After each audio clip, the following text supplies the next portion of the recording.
ऋषयः सौनकादयः प्रपुच्छोर्मुनयः सर्वे सुतं पौराणिकं खलु व्रतेन तपसा किं वा प्राप्स्यसे वाञ्छितं फलं तत्सर्वं श्रोतुमिच्छामि कथयस्व महामुने। પહેલા અધ્યાયનો પ્રારંભ કરતા શુદ્ધ પુરાણિક કહેવા લાગ્યા, એક વખતે અયોધ્યાની પાસે આવેલા નૈમિષારણ્ય નામના તીર્થ ક્ષેત્રની અંદર 88,000 સૌનકાદિક ઋષિ મુનિઓ ભેગા થયા હતા. અને એવામાં વેદવ્યાસના શિષ્ય શુદ્ધ પુરાણી ત્યાં પધાર્યા. એટલે દરેક ઋષિઓએ એમને પ્રણામ કરી, વંદન કરી અને એક પ્રશ્ન પૂછ્યો કે હે શુદ્ધ પુરાણી, કયું વ્રત અને તપ કરવાથી મનુષ્યને ઈચ્છિત ફળની પ્રાપ્તિ થાય છે? તે સર્વ અમને સાંભળવાની ઈચ્છા થઈ છે, માટે કૃપા કરી અમને કહો.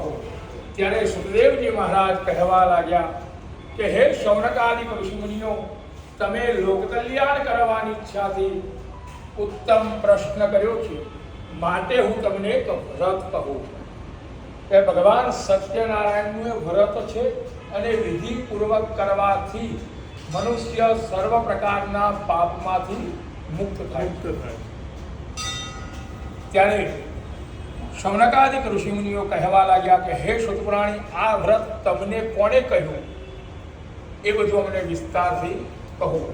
ત્યારે શુદ્ધ પુરાણી કહેવા લાગ્યા કે એકદા નારદો યોગી પરાનુગ્રહ કાંક્ષયા પર્યટાન વિવિધાન લોકાન મૃત્યુલોક મુપાગત.